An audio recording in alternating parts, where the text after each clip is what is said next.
artificial rocks are made to provide concealment for observation posts and machine gun emplacements.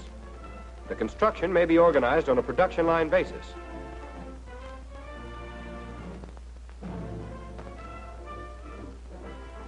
A framework may be made by wiring branches together.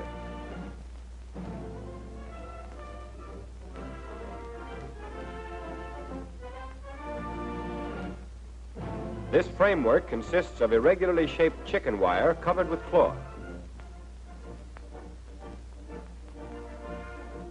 Similarly constructed foxhole covers are covered with glued paper. All such artificial objects are suitably painted in natural colors.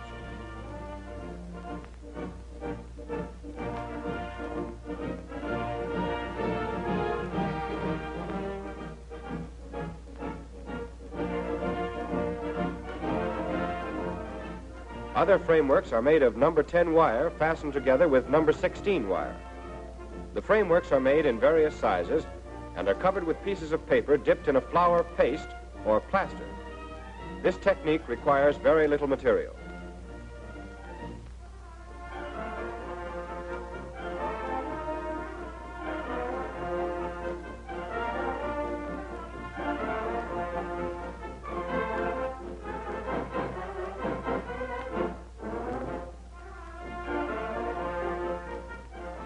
Cloth also may be dipped in flour paste, and while the paste is still wet, formed over thick brush.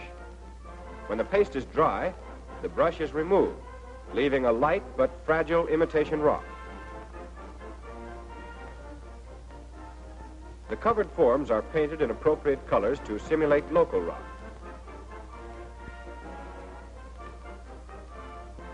Black or dark paint is spattered over the surface of this imitation rock in order to imitate the roughened texture found in nature.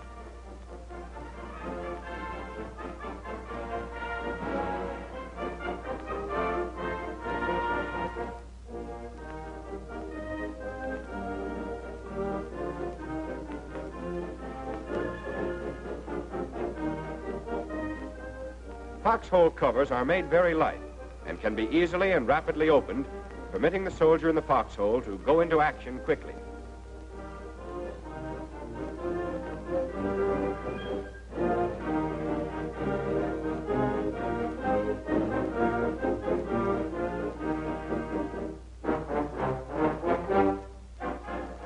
A larger foxhole cover in the form of a disc is garnished at its edge with appropriately colored strips of cloth. The cover may be raised in any direction and allows for fairly well concealed all-around fire. This installation resembles a false shell hole.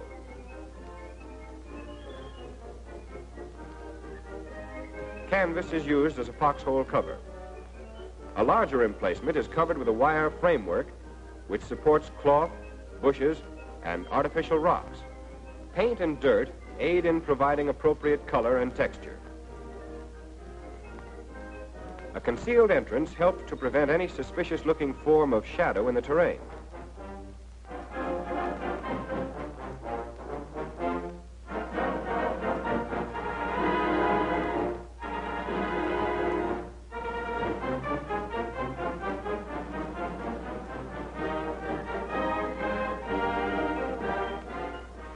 Dark openings for weapons fire or observation should be kept as small as possible.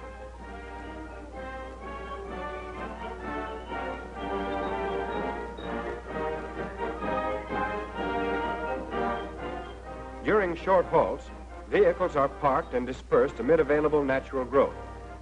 However, when a vehicle, such as a mobile reproduction unit, must remain in one place for any length of time, it is usually parked in a dug-in position, revetted with sandbags and covered with a large garnished flat top. The hidden entrance is tied into local growth. The nets are woven with appropriately colored garnishing, sloped gradually to the ground, and covered with clumps of typical desert foliage so that it will blend into the terrain.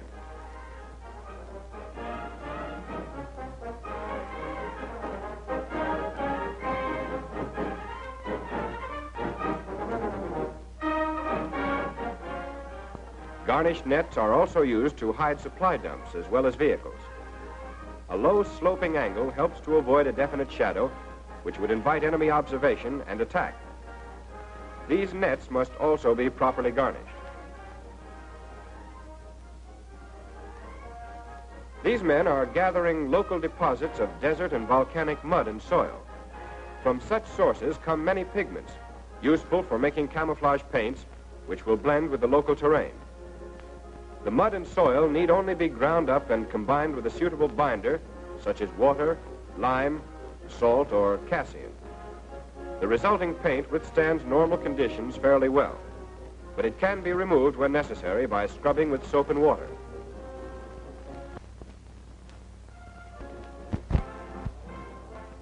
In camouflaging a vehicle with this paint, a pattern is first outlined in chalk. Different sections are marked according to the color they're to be painted.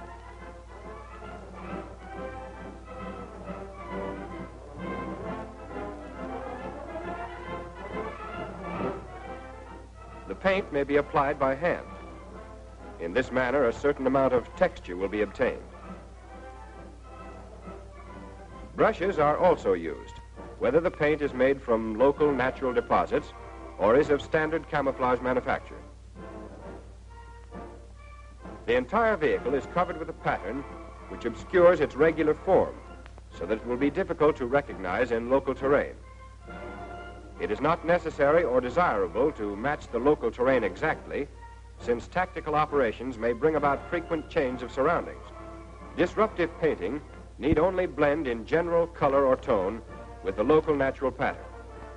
Such painting will provide good concealment when used in conjunction with natural foliage placed about the vehicle.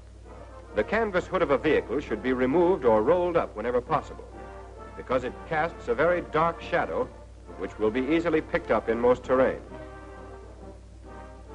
Shiny, reflective surfaces, such as windshields and headlights, may be covered with brush and with dust held to the glass with a film of grease or oil. Paint or cloth can be substituted for dust and oil.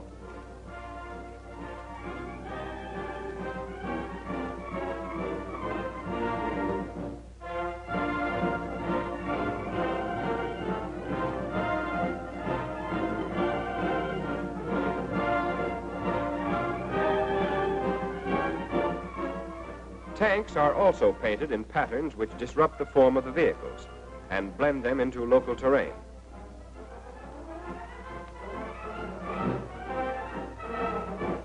This tank is to be disguised as a truck. The framework consists of iron pipe, which may be easily dismantled for shipment. When the framework is covered with canvas, it simulates the body of a truck. The steel structure is designed to fasten securely onto the tank. Trip handles allow the framework to be quickly and simply discarded when the tank goes into combat.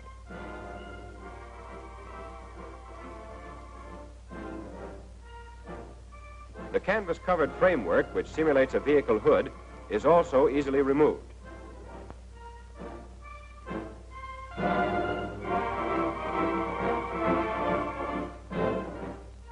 When this framework is covered with cloth and painted in appropriate colors, it is mounted on a quarter-ton truck and will appear as a light tank at 1,000 yards. The framework is very simply attached to a quarter-ton truck and does not interfere with the operation of the vehicle.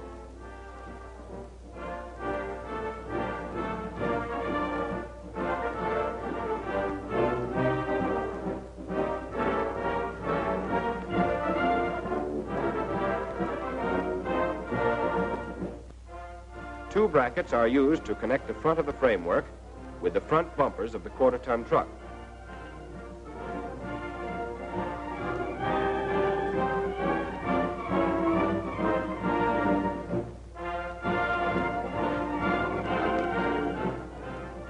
The rear of the framework rests firmly on the rear bumpers.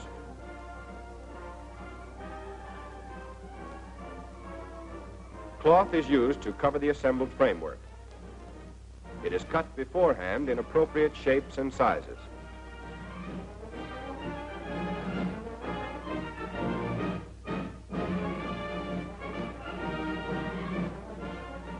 The men handling the cloth covers must be very careful to keep all surfaces tight and firm so that there will be no wrinkles or sagging which might give the dummy away.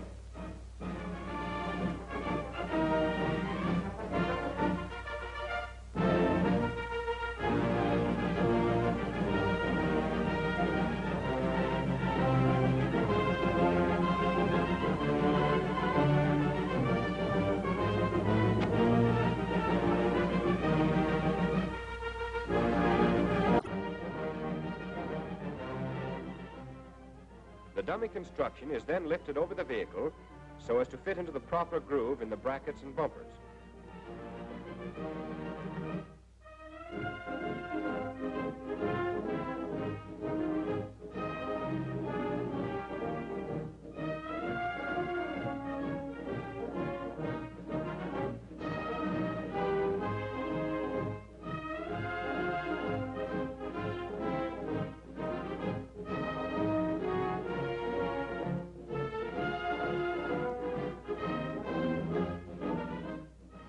Openings in front of the radiator prevent interference with the cooling system of the quarter-ton truck.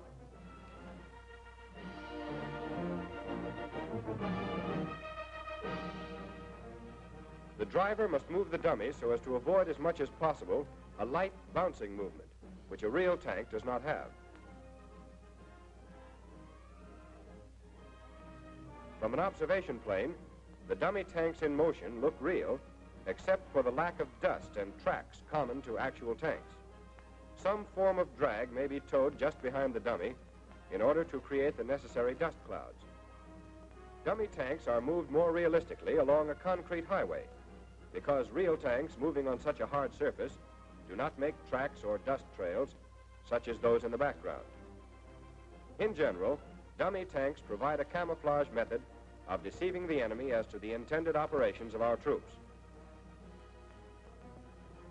Camouflage, therefore, is not only a defensive means of protection against enemy action.